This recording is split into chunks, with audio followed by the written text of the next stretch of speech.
Serviços e informações Guarupás. Se você tem reclamações, sugestões, dúvidas ou necessita de informação, fale conosco. Estamos sempre na linha para ouvir você. Para tirar dúvidas sobre cartões e demais informações, ligue para 0800 559 499 de segunda a sexta-feira, das 8 às 20 horas. Fale com a gente também no Facebook, www.facebook.com.br/Guarupás. Nosso site, www.guarupás.com.br/Fale Conosco, ou por e-mail, falecom@guarupás.com.br. Guarupás, levando você de ponto a ponto. Com uma trajetória que vem desde 1958, o Sincoverg, além de ter conseguido diversos avanços e importantes acordos trabalhistas, fortalece cada vez mais a prestação de serviços para seus associados e dependentes.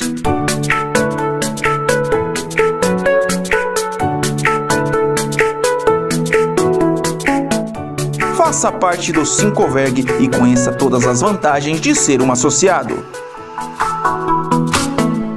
Mais de meio século de história, isso é muita tradição. É claro que eu aprovo. Você ter o reconhecimento do MEC, pra mim, é um selo de garantia. Aprovadíssima! Quem leva educação de qualidade democraticamente pro país todo, tá mais que aprovada por mim. Quando alguém se dispõe a abrir as portas do mercado e da nossa carreira, sempre terá a minha aprovação. Unisa, uma instituição nota máxima no MEC e aprovada por todos os brasileiros. Vestibular EAD 2021. Inscrições abertas.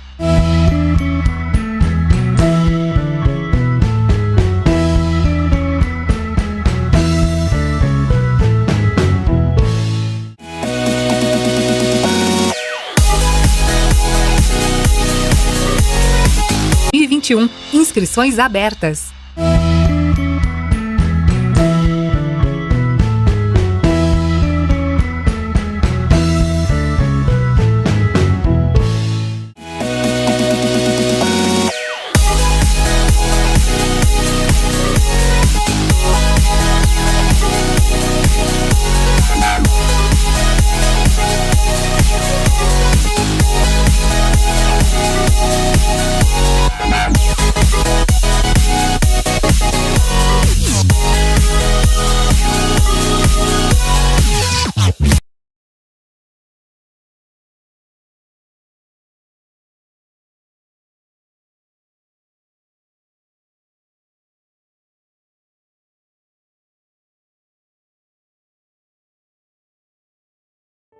Sabe aquela história que te contaram sobre o mundo? Esqueça. O mundo mudou, e muito. A história agora é outra. Mas como se preparar para o futuro profissional nesse novo mundo? A resposta é simples. Crie uma nova história para você também. Venha para a Unisa. São mais de 50 anos de tradição, polos em todo o Brasil e um EAD de referência. Vestibular 2022. Inscrições abertas. Unisa é outra história.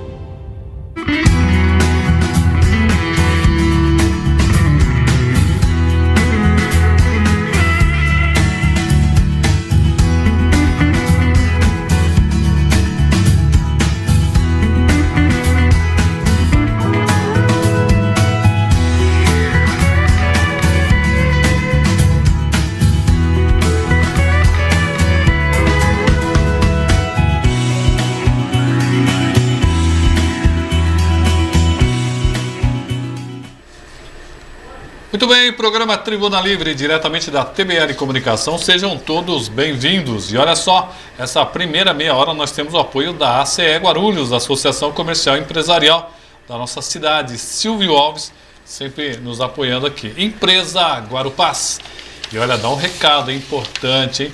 Romance, poesia, contos, biografias. Dia 29 de outubro, Dia Nacional do Livro. Você sempre volta melhor depois de cada viagem com um livro. 5 comerciários de Guarulhos e toda a região. Walter dos Santos conosco. Também Sincoverg, Sindicatos Condutores. Maurício Brinquinho com a gente. Tribuna de Guarulhos é o nosso site. Acesse lá e você vai descobrir coisas que acontecem nessa cidade e vai assistir as entrevistas que nós postamos lá diariamente. Casa do Extintor, do nosso amigo Eduardo Martins. porque sua loja, o seu comércio precisa estar com os extintores em dia. Os aniversariantes aí, daqui a pouquinho, porque do meu lado eu tenho o grande empresário, nosso amigo Eduardo Caldas. Seja bem-vindo, Eduardo. Boa noite, Roberto, boa noite a todos os telespectadores, e é um prazer estar mais uma vez aqui no seu programa. Prazer é todo nosso estar com um grande empresário que nos últimos 2-3 anos tem sofrido muito com a pandemia. Foi difícil para você, Eduardo? Eu acho que para todos os empresários, né, foi uma situação muito difícil. Pessoal em casa, por mais que você tentasse trabalhar, abrir sua empresa, você não conseguia porque vinha a polícia para fiscalizar, para fechar. Então a pandemia foi complicado. Um tempo, no meu caso, né, clientes fazendo pedidos e falando, prorroga o pedido, segura, eu com mercadoria pronta, não podia entregar a mercadoria. Então, quer dizer, foi bem pesado mesmo. E foram 3 anos, né, praticamente, né? 2 anos e pouco aí, que foi um negócio brutal.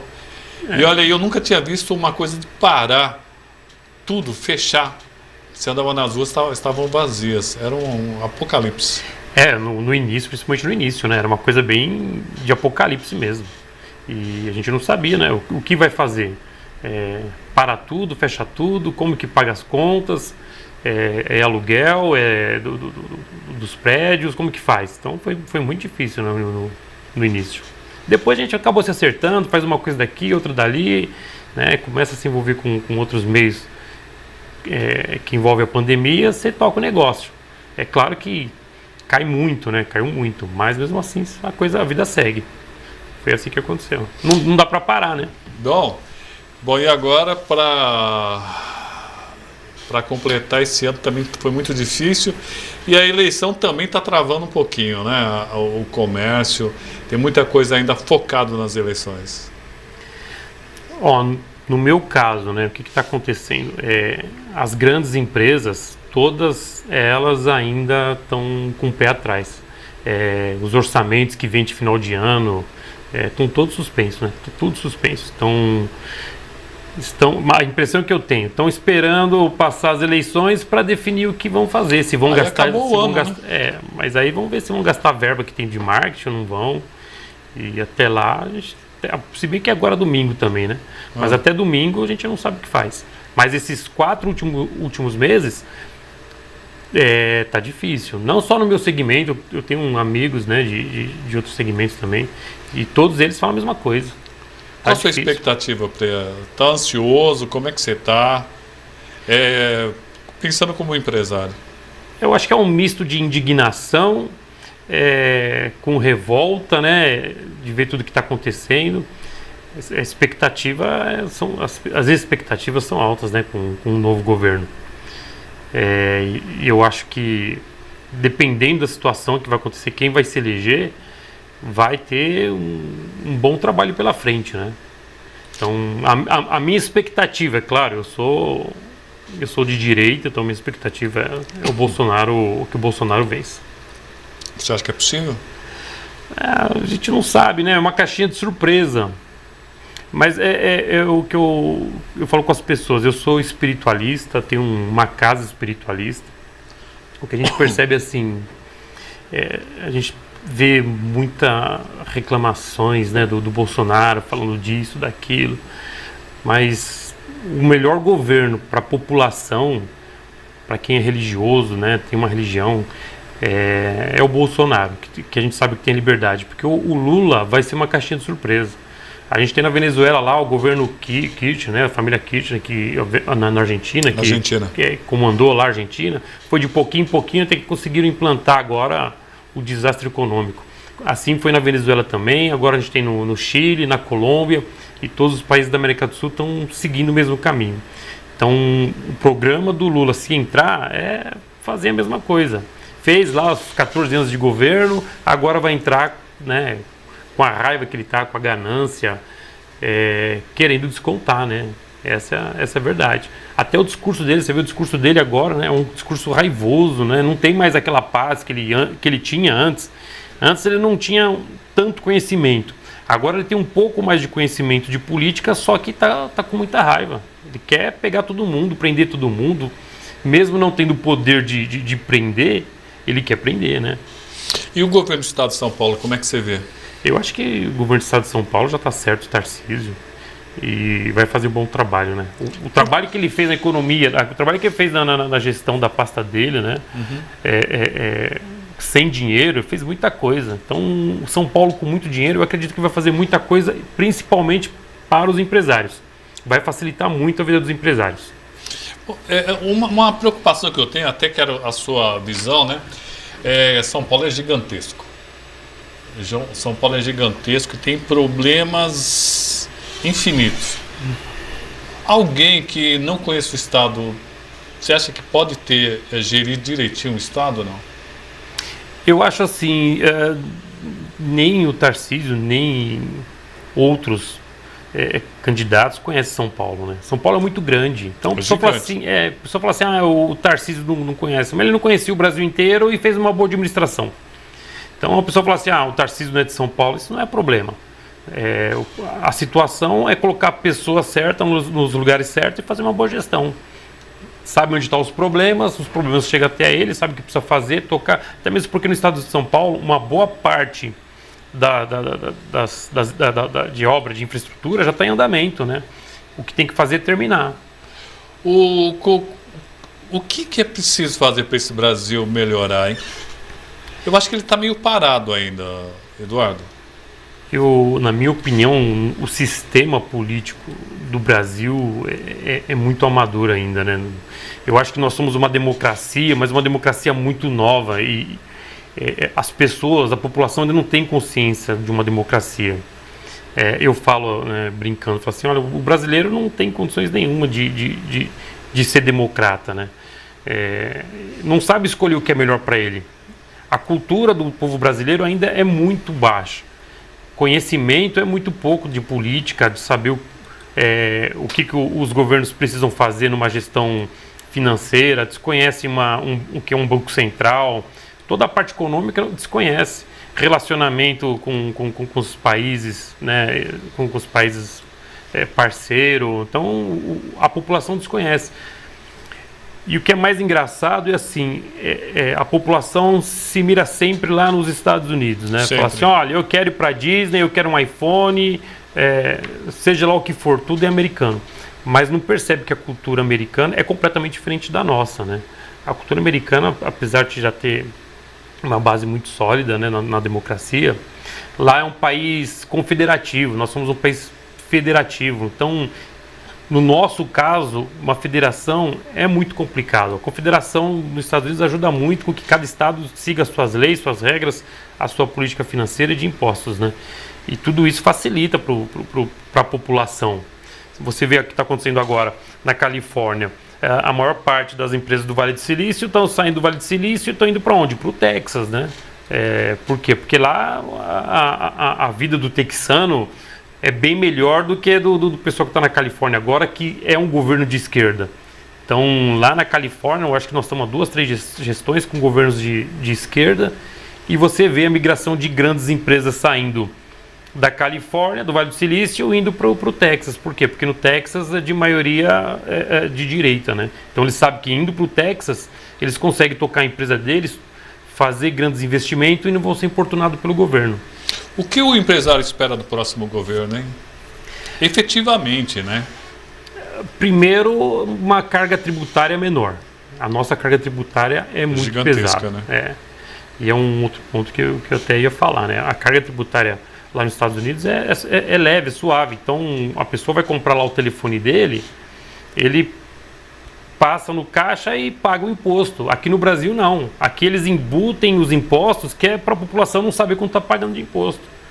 A pessoa vai lá no mercado e fala assim, nossa, sei lá, uma cesta básica, deixa uma cesta básica, 300, 400 reais lá no mercado, né? Vai fazer uma compra, deixa 300, 400 reais no mercado. Fala assim, nossa, muito caro. Se for comparar com o governo americano, né, com os Estados Unidos, lá o cara gastaria 150, né? Então é muito menor em comparação. Estou falando em termos de moeda, né? A gente tem a comparação mundial do Big Mac, né? Quanto o Big Mac custa nas economias aí. Então, em comparação com o Brasil, é disparado por conta dos impostos. Isso tira o incentivo do empresário de fazer novos investimentos. O empresário brasileiro fala assim, invisto ou não invisto? Tem alguns que estão numa situação já, né, melhor, falar assim, é o seguinte, vou fechar tudo, vender tudo e vou para outro país. Cansou do Brasil.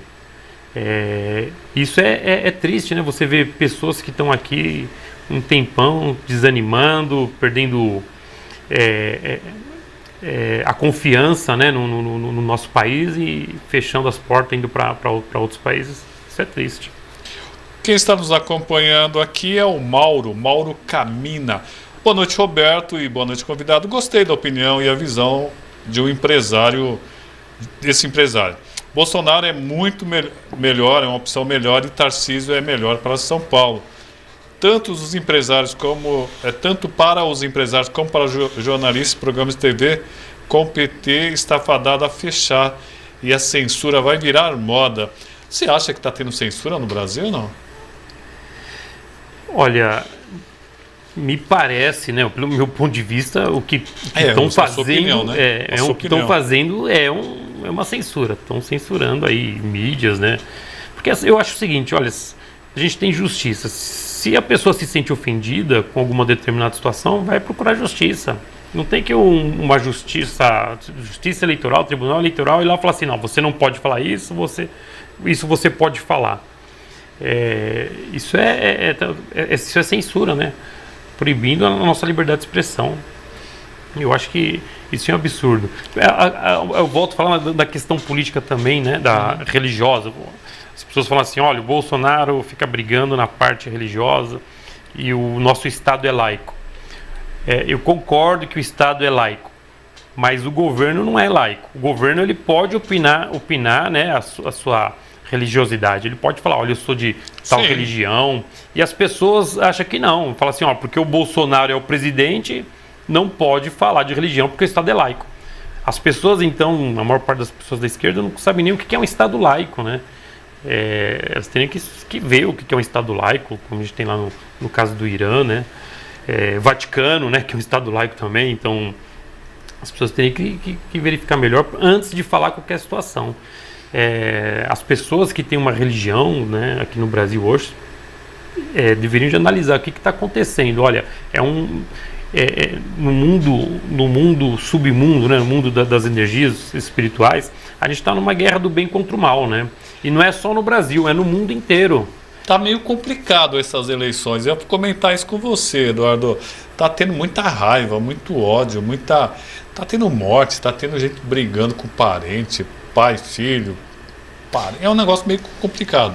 Então, assim, a minha crença, né, é de que existe o lado negativo e o lado positivo. E esse lado negativo, ele tá aí colocando suas garras de fora. Tá fazendo de tudo para que as pessoas do bem não vençam, né? É essa a impressão que eu tenho. Você pega hoje lá na Coreia, tá soltando um monte de bomba, coisas que não fizeram antes. Agora você tem a guerra na Ucrânia, a Rússia ameaçando com bomba atômica. Aí os Estados Unidos vai falar assim, opa, não pode fazer guerra, não pode soltar bomba atômica. Aí a China vai levantar a mão e falar assim, calma aí, Estados Unidos, né? Se você se meter, a gente vai se meter também.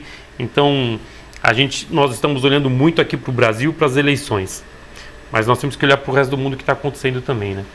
Nós estamos com perigo iminente aí no mundo e nós ficamos aqui discutindo, brigando com família, o pai brigando com o filho brigando com o pai por questões de política. E está deixando de ver o lado religioso por trás e do que está acontecendo no mundo, nos bastidores da espiritualidade, né? No mundo oculto, né?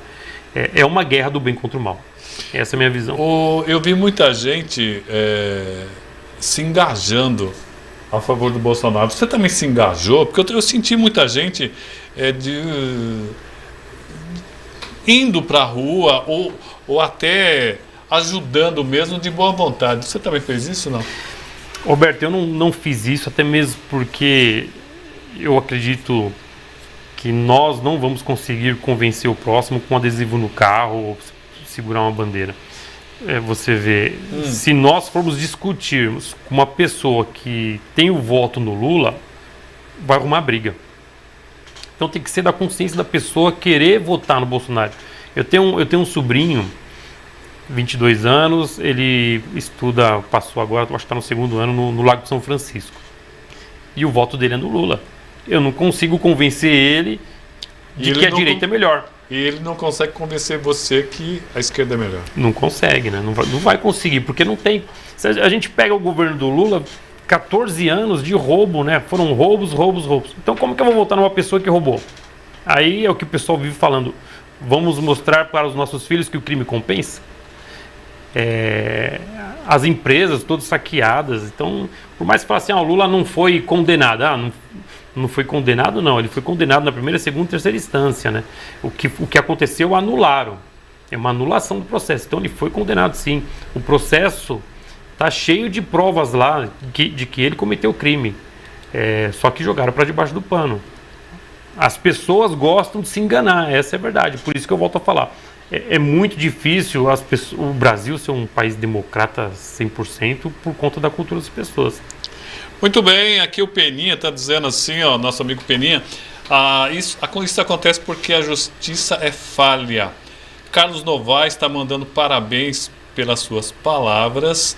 Maria Aparecida, lá da Praia Grande, nos acompanhando. O Mauro aqui está bravo, está dizendo assim: infelizmente fomos enganados com promessas do PT por 16 anos, porque não deixamos mais 4 do atual presidente, que o atual presidente só teve 2 anos, pois 2 foi de pandemia, concorda, não? Praticamente 2 anos foi administrando o problema. Aí nós tivemos agora a guerra da Ucrânia, que aí tivemos problemas com o mercado externo, falta de fertilizante, ele teve que ir lá para fora para conversar, negociar fertilizante. Uma coisa que eu falo para as pessoas, né, nessa situação da guerra da Ucrânia, o Lula falou assim que resolveria essa guerra da Ucrânia sentando numa mesa de bar com Putin, tomando cerveja, e resolveria fácil. Então por que não resolveu ainda, né? Ele não tem intenção de ajudar a população do mundo, quer dizer, ele está esperando ser presidente para ajudar a população, não faz sentido nenhum, né? Eu espero que você possa vir aqui mais vezes. Você demorou para voltar aqui, hein? Fazia tempo, hein? Fazia um tempo que eu não voltava no programa da noite, verdade. Mas vai voltar aqui mais vezes. Ele esteve aí num direto e reto, num debate muito legal. Foi legal. Mas vamos trazer, talvez até nas próximas semanas, para discutir o resultado das eleições. Que tal? Legal. Vamos ver, trazer eles aí nas próximas semanas. Agradecer muito, inclusive, eu que agradeço. Agradecer a parceria. Eu que agradeço, Roberto.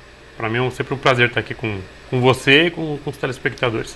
Tá certo. Olha, nós vamos para um rápido intervalo e já voltamos aqui com o secretário de Desenvolvimento e Assistência Social, Fábio Cavalcante. Já voltamos. Serviços e Informações Guarupás.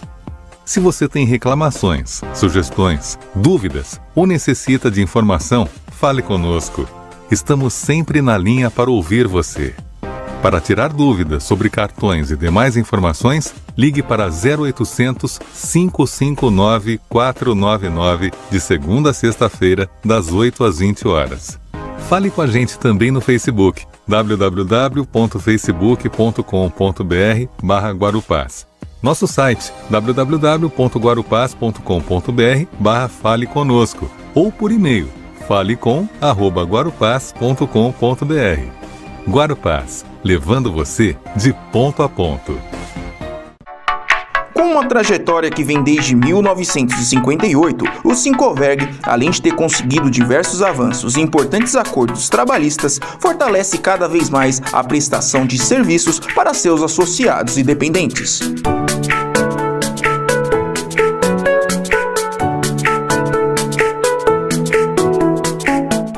Faça parte do Sincoverg e conheça todas as vantagens de ser um associado. Mais de meio século de história, isso é muita tradição. É claro que eu aprovo. Você ter o reconhecimento do MEC, pra mim, é um selo de garantia. Aprovadíssima! Quem leva educação de qualidade democraticamente pro país todo tá mais que aprovada por mim. Quando alguém se dispõe a abrir as portas do mercado e da nossa carreira, sempre terá a minha aprovação. Unisa, uma instituição nota máxima no MEC e aprovada por todos os brasileiros. Vestibular EAD 2021. Inscrições abertas.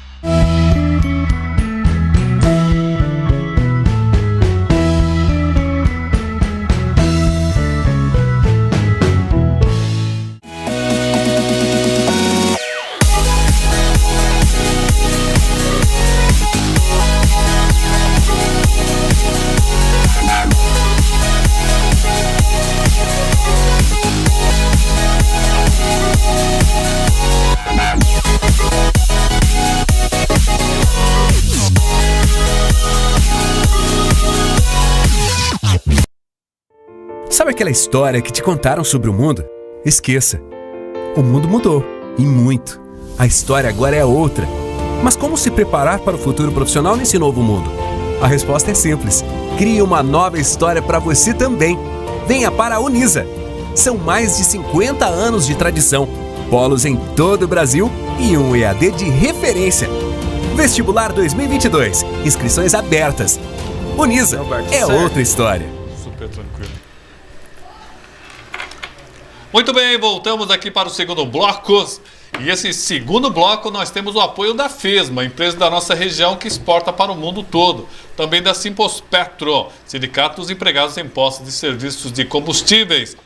Em Guarulhos nós temos Unisa, viu? Unisa, Universidade Santo Amaro. E quem faz Unisa? Faz a própria história. E a Ranchito Farm, grande restaurante da nossa região, quilômetro 214. E também Idioma Express, a sua escola de inglês lá no Tabuão. Quero também falar aqui do Sindicato dos Metalúrgicos, nosso amigo Josinaldo Cabeça. Pessoal, vamos conversar com o secretário aqui. Eu gostaria que vocês começassem a compartilhar, porque do meu lado eu tenho o prazer de receber Fábio Cavalcante, secretário de Assistência e Desenvolvimento Social. Seja bem-vindo, secretário. Obrigado, Roberto. Obrigado pelo convite. Agradecer aí, saudar o seu público fiel. E obrigado mais uma vez pelo convite e pela oportunidade. Ele era secretário adjunto, acabou sendo elevado à condição de secretário e permaneceu. Era diretor, não era secretário adjunto. Diretor. Era assessor, passei a diretor e aí fui convidado para ser secretário quando o Alex foi para a Secretaria de Educação e deu certo, estou aqui. Que maravilha, mais de um ano. Hein? E nossa cidade é uma cidade que requer muita assistência, não? Social. A cidade é uma... E pós-pandemia, a gente vem sofrendo muito com as questões de vulnerabilidade social na cidade, mas o time é muito bom, muito coeso, e a gente tem trabalhado muito para diminuir e mitigar essas questões de vulnerabilidade, insegurança alimentar e todas essas questões que a população vem sofrendo, e a Secretaria vem para dar o suporte. E olha só, falando em Alex, ele está nos acompanhando, Alex Viterani. Boa noite, Roberto, parabéns pelo programa e um abraço para o meu amigo Fábio. Alex é meu irmãozão, um abraço, Alex, estava falando com ele ali fora até agora há pouco, então a gente troca bastante figurinha, agora ele está com o primo rico, né? Ele é o primo rico, então ele socorre os primos. Não me atende mais, não me atende mais. Pô, Alex, atende ele. Pô, atende aí, cara. Tô brincando. Mas, além de todos os problemas da nossa cidade, nós somos a porta do mundo. E nós estamos com um problemaço aí de pessoas que estão sofrendo no Afeganistão e estão vindo para o Brasil. Já vieram quase 1.000 pessoas? Mais de 1.000 pessoas, já fizemos o atendimento desde janeiro. Uhum. E qual a situação? É interessante que essas pessoas são pessoas que teoricamente têm curso superior, têm uma boa formação e teoricamente não estariam necessitados. Eles chegam no Brasil e passam a estar em vulnerabilidade, né? Por falta de retaguarda, eles não têm para onde ir. Foram emitidos pelo governo federal 6.299 vistos humanitários. Então as pessoas fogem de Cabul, do Afeganistão, vão para o Irã ou para o Paquistão. Chegam lá, eles procuram a embaixada brasileira, a embaixada concede o visto humanitário e eles já vêm para o Brasil enquanto cidadão brasileiro. Por que vieram para o Brasil? Porque o Brasil é um dos únicos países que emitiram um visto humanitário, e aí é até louvável por parte do governo federal, porque estamos salvando vidas, né? E aí a gente sempre diz isso, porque se eles estivessem no Afeganistão, estariam sendo perseguidos e mortos, como a família de muitos que estão lá e que estão aqui já com a retaguarda brasileira. Então, a partir do momento que eles chegam no Irã, no Paquistão, conseguem o visto, eles vendem tudo que tem para vir para o Brasil e chegam aqui, a gente consegue fazer o atendimento. Desde janeiro, como eu disse, a gente já atendeu mais de 1.300 pessoas e conseguiu efetivar a vaga de acolhimento para essas pessoas com a ajuda do governo do estado, com a ajuda da ONU, Acnur, OIM, E só que as vagas do estado de São Paulo inteiro entraram em colapso e aí essas pessoas acabam ficando no aeroporto. Desde agosto, setembro e outubro, houve um boom, né, dessas pessoas que vêm chegando, mais de 200 pessoas. São 4 voos diários por enquanto, 2 da Emirates e 2 da Qatar. E estão chegando todos os dias? Todos os dias. E a nossa maior dificuldade, Roberto, é a imprevisibilidade. A gente não sabe quantas pessoas chegam por dia. Então tem dia que chegam 3, tem dia que chegam 80. E aí o município é quem dá a primeira retaguarda. Então lá no aeroporto eu tenho um equipamento chamado Posto de Atendimento Avançado ao Migrante. Inclusive um abraço para todos que estão lá na linha de frente, porque é muito difícil a questão da linguagem. Eu ia perguntar por aí. A informação que eu tenho é que eles poucos falam o inglês, né? Exato. Eles só falam, na maioria, um dialeto do persa, que não tem nem no Google Tradutor. Então, no começo a gente se entendia muito por mímica, porque quando começou a chegar, em janeiro já começaram a chegar 3 pessoas. Em julho, quando chegou 50 pessoas, aí a gente não conseguiu mais dar conta no município e aí a gente pediu ajuda para o Estado e para as instituições ligadas à ONU. A Acnur, que é uma instituição ligada à ONU, entrou em parceria, inclusive abrimos aqui no município, em agosto, um acolhimento exclusivo para dar retaguarda para o aeroporto. E eles contrataram um intérprete que a gente chama de mediador cultural, que fica no aeroporto.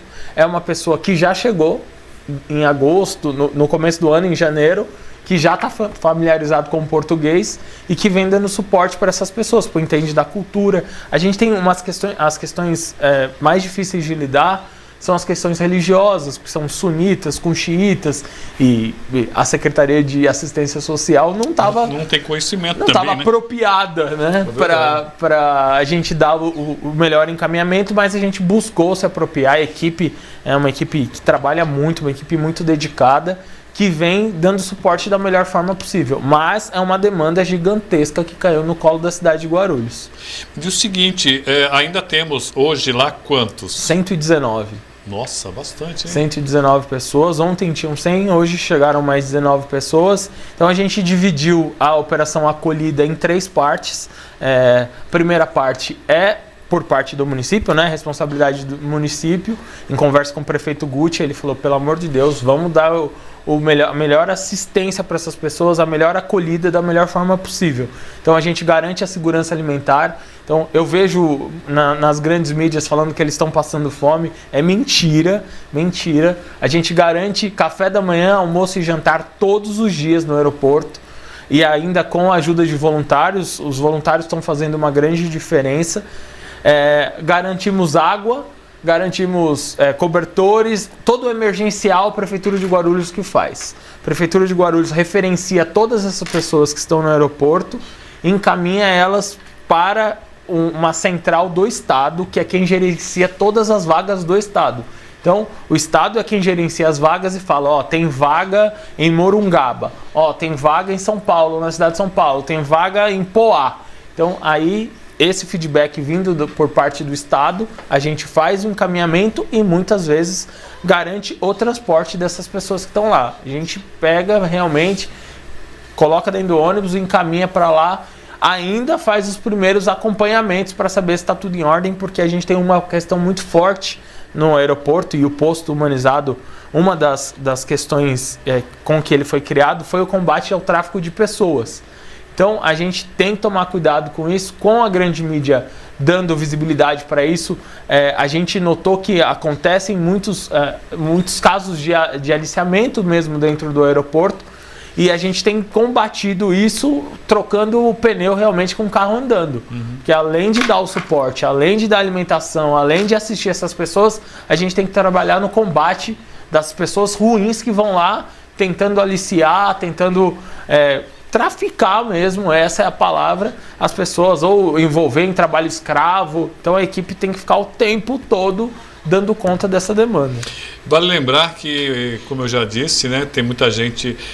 a minha filha conheceu, acabou trabalhando lá, tem dentista, tem pessoas com formado em administração de empresas, que trabalhavam em grandes secretarias do Estado do Afegão e que poderiam, daqui a um tempo, se engajar em ficar no Brasil mesmo, encontrar um emprego e ser produtivos no Brasil, não é verdade? Exatamente.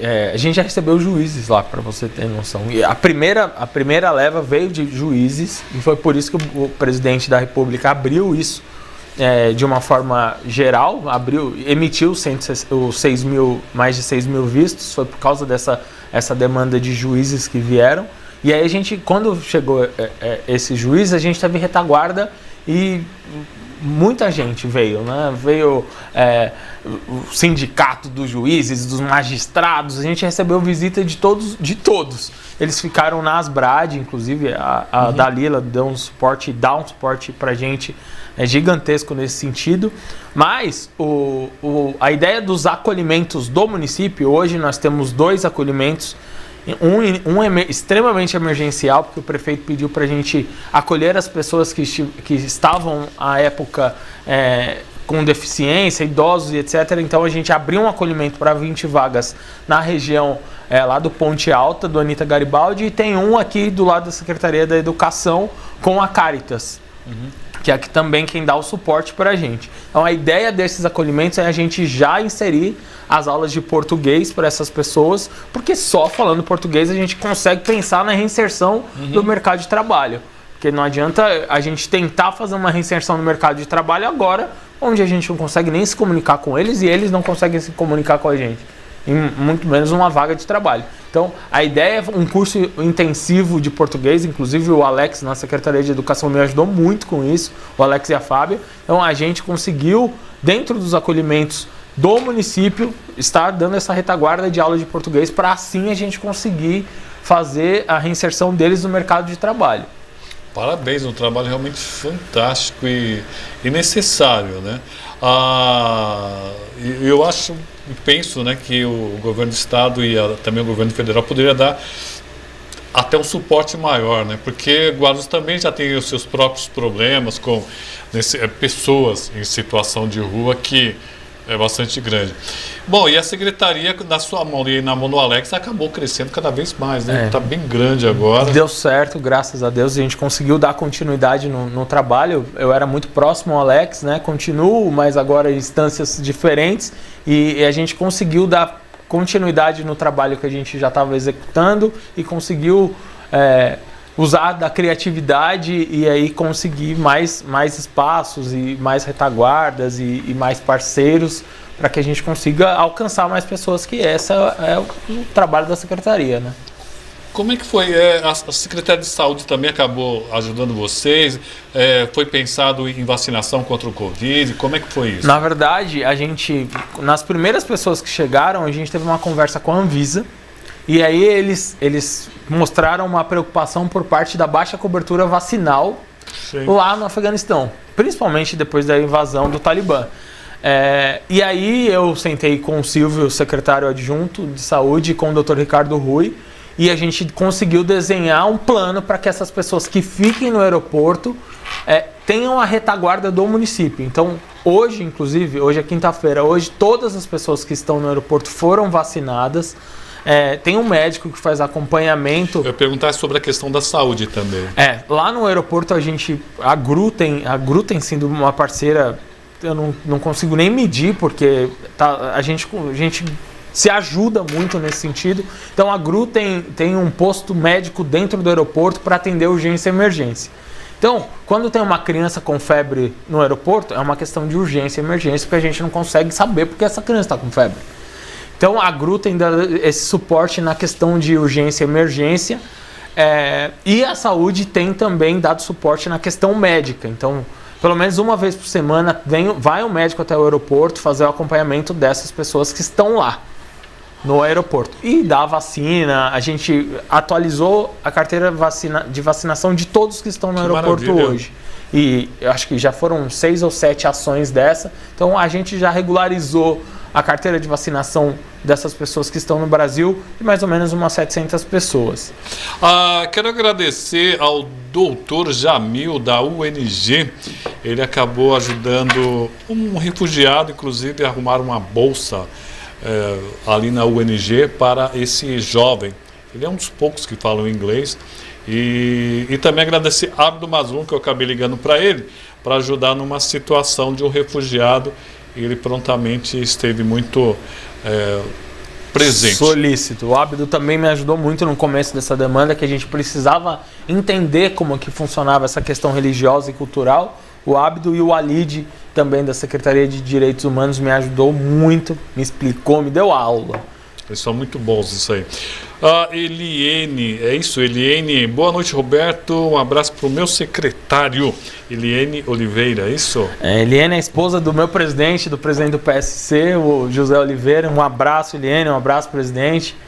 Aliás, o Anistaldo foi bem votado, né? Infelizmente, Guarulhos tem esse problema com relação às votações, mas parabéns aí para o PSC, que está firme e forte. Você é ligado ao PSC? Sou filiado no PSC. Muito bem. E emagreceu, hein? 60 quilos, Roberto, 60 quilos. Mas que beleza. Bom, com relação a médico, a GRU e a Secretaria está dando esse suporte, e também com relação à vacinação. Ainda existem 100 e poucos lá. 119 pessoas hoje. E vocês já encaminharam quantos? Foram mais de 1.300 que a gente já conseguiu encaminhar para acolhimentos, né? Uhum. Já chegaram mais de 2.000 pessoas, só que tem pessoas que têm retaguarda. Uhum. Então essas pessoas não passam pelo o equipamento da assistência social. Uhum. Só as pessoas que realmente não têm. E aí a gente já atendeu e já encaminhou mais de 1.300 pessoas. Que maravilha, o trabalho realmente é excelente. Além disso daí, ele tem um problema sério na cidade, né? Quantas pessoas em situação de rua nós temos aqui hoje? A gente tem cerca de 300 pessoas fora dos acolhimentos, né? Pessoas que não aceitam nenhum tipo de intervenção por parte da Secretaria, nenhuma intervenção socioassistencial. Temos em torno de 600 pessoas. Não, 300, desculpa, eu querendo majorar o número. 300 pessoas fora dos acolhimentos. Acolhidas temos 400, contando com as mulheres. Mulheres têm uma fatia bem menor, graças a Deus, mas a gente tem cerca de 400 pessoas acolhidas, né? Os acolhimentos são acolhimentos 24 horas, a gente mudou isso. Vocês têm abrigo em que regiões? São 2 na região central, 1 na região do Bambi e o feminino fica no Carmela. Fica um pouco distante, não? A maioria das pessoas que estão na região central são as pessoas que trabalham na região do centro. A região do Bambi são idosos, são pessoas com especificidades. Então, são aquelas pessoas que a gente precisa dar aquele tratamento com a saúde, com a UBS de perto. A gente tem uma questão psiquiátrica que a gente precisa acompanhar. Então, essas pessoas a gente acaba encaminhando para o Bambi, mas a questão dos ativos, vamos chamar assim, eles ficam na região central, porque a gente tem 2 acolhimentos de retaguarda. O Tadeu aqui está sendo irônico aqui. Nossa, agora conseguiu fazer funcionar a urgência e emergência no aeroporto, mas não conseguiu fazer funcionar a urgência e emergência no HMU. Olha, eu discordo de você, hein, Tadeu? Tem um pessoal lá que parece que está funcionando bem, tanto que aquelas confusões que tinham muito durante as eleições, né? Deu uma diminuída bacana lá. O pessoal tem conseguido dar uma melhorada. Esses dias a gente precisou também fazer um atendimento lá com uma pessoa em situação de rua que estava em surto psiquiátrico no HMU. Fomos muito bem atendidos. Aliás, eu queria comentar com você de uma pessoa em situação de rua. Viralizou um vídeo aí de um morador de rua dando um soco na pessoa. Ela quase foi atropelada. Quase foi atropelada. Eu vi, acompanhei, pedi para a equipe de abordagem fazer o levantamento de onde essa pessoa estava, por onde essa pessoa passava, porque aquilo é um crime, foi criminoso a ação dele. E aí foi preso, inclusive, mas já foi solto. Mas a gente está acompanhando as questões socioassistenciais dele, né? Então, se está algum surto, já foi solto. Se tem algum surto, a gente aciona imediatamente o consultório de rua, que é um grande parceiro ligado à Secretaria da Saúde. Então a gente faz o acompanhamento dessas pessoas em crise de surtos psiquiátricos, a gente faz em parceria com a Secretaria de Saúde, porque tem demandas, né? Se a demanda primária for socioassistencial, a Secretaria de Assistência Social tem que agir primeiro do que a Secretaria de Saúde. Por exemplo, tem uma pessoa em situação de rua que está com problema no pé, mas não tem retaguarda, não tem para onde ir. Então a demanda primária é da Secretaria de Assistência Social. Vamos lá, vamos encaminhar para os acolhimentos.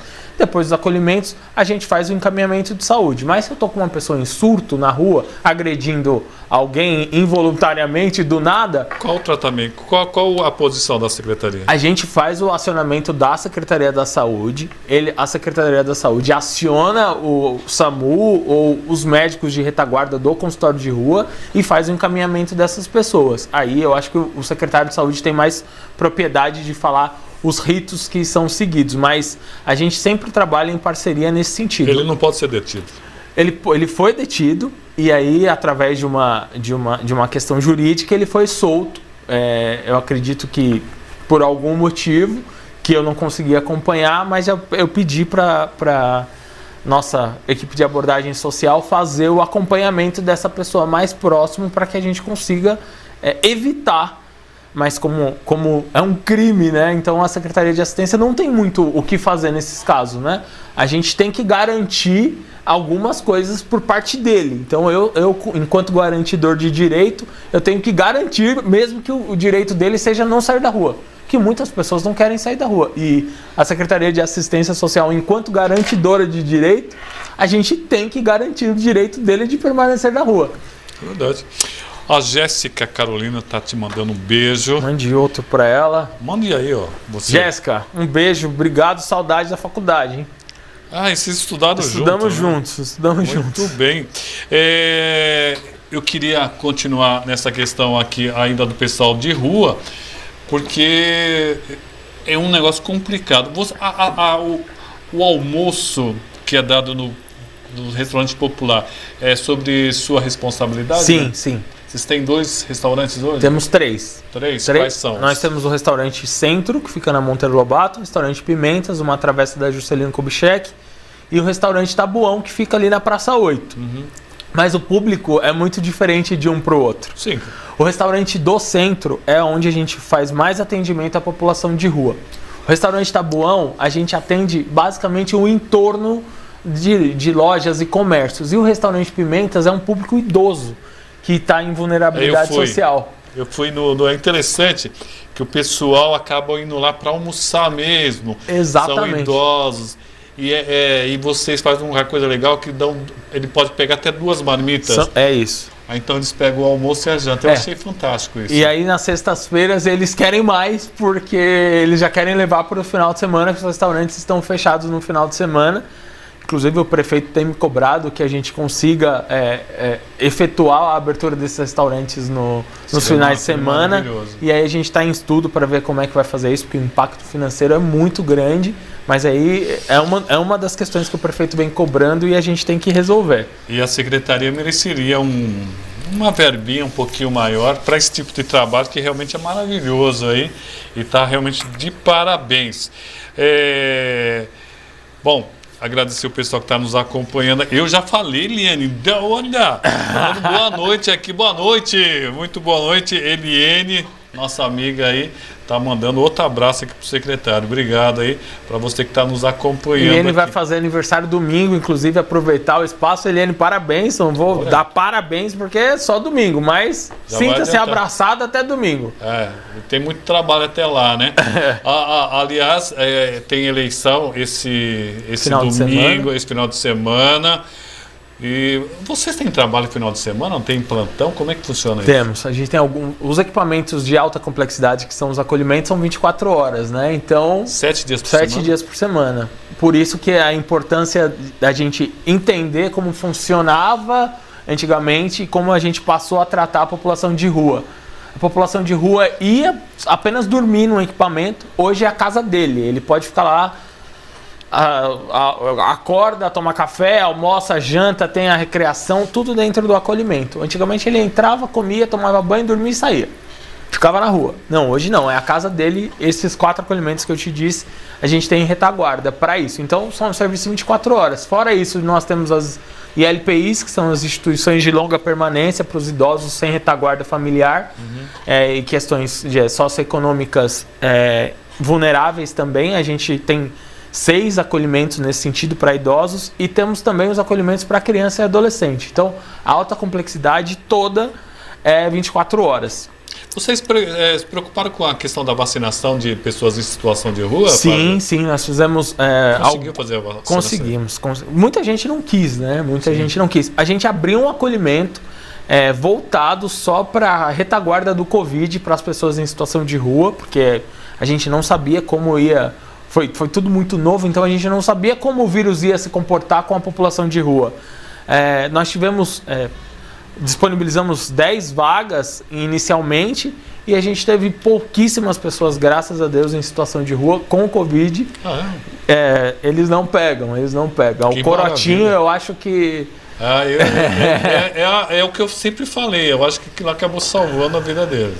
E aí a gente faz, durante o inverno, a gente faz uma campanha bem grande, chama Operação Inverno, que a gente fica com a abordagem 24 horas para evitar que as pessoas entrem em frio e acabam falecendo. Então a gente acompanha essas pessoas durante 24 horas mesmo, com as baixas temperaturas, levando cobertor muitas vezes, apesar disso não ser um trabalho de assistência social, e sim de assistencialismo.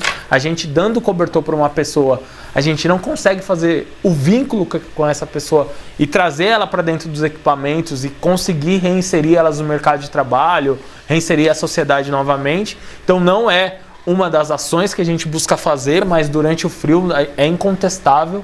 A gente dá cobertor, a gente garante a segurança alimentar, apesar de que muita gente durante o inverno e durante o Natal fica solidário. Então eles recebem 6, 7, 8 marmitex por noite e aí eles acabam tirando só proteína, emborcando a marmitex na praça e sujando tudo, mas faz parte. Aí o Bruno da SAR, inclusive, mandar um abraço para ele.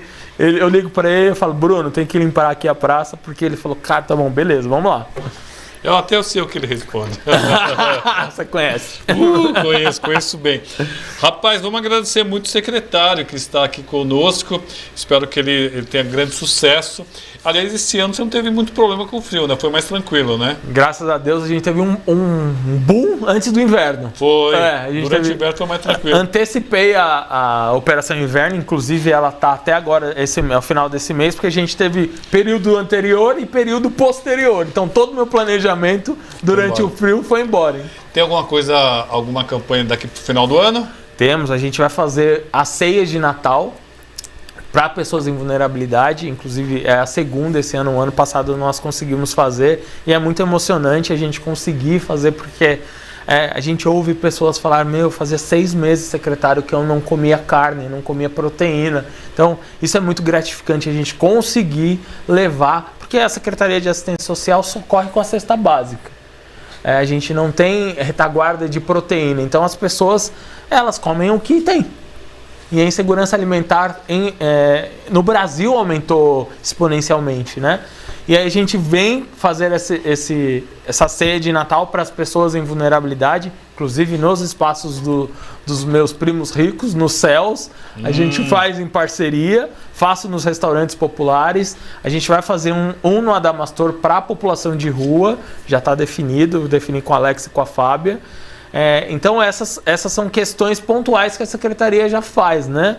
Já vem fazendo. E aí eu queria pedir para aquelas pessoas, e aproveitar o seu espaço, para aquelas pessoas que querem ajudar esse recorte do pessoal do aeroporto que está lá, que quiser fazer uma doação. A gente tem um problema muito grande no aeroporto, que é a questão de armazenamento e condicionamento das doações. Então muita coisa que está lá estraga, e a gente tem aquelas questões de roedores dentro do aeroporto. As questões sanitárias dentro do aeroporto são extremamente peculiares. Então, quem quiser e puder fazer uma doação, a Secretaria de Assistência Social precisa de kits de higiene. Então, se vocês puderem fazer, como a gente disse, foram mais de 6 mil vistos humanitários liberados. Então, chegou só um recorte dessas pessoas. As pessoas que puderem ajudar a Secretaria e o município fazendo uma doação de kits de higiene, façam lá na Secretaria de Assistência Social, na Avenida Guarulhos, 2200. A gente está sempre postando Avenida as ações. Guarulhos, 2200. Tem telefone, não? Tem, 2087-7400. Repete. 2087-7400. Então, Muito bem. Faz esse recorte, Aninha, para a gente impulsionar. por favor, quem puder fazer, a gente não estava preparado para essa demanda, então é uma demanda que, como eu disse, a gente vem trabalhando herculeamente para atender. Então, quem puder ser solidário, quem puder ajudar, por favor, está ajudando e acompanhe as redes sociais que a gente posta lá as ações que está fazendo e o atendimento para a população de rua com banho, para a população de rua, para a população que está lá de refugiados com banho, e também para a população de rua e todas as ações que a gente faz na Secretaria. Perfeito. Agradecer você. Obrigado eu pelo convite. Espero que possa vir mais vezes aqui. Quantas vezes você me convidar, estarei aqui. Tá certo, então. Obrigado. Obrigado. Um abraço. Muito bem, agradecer a todos, agradecer a audiência. Amanhã estaremos de volta com mais um programa. Então, até a próxima.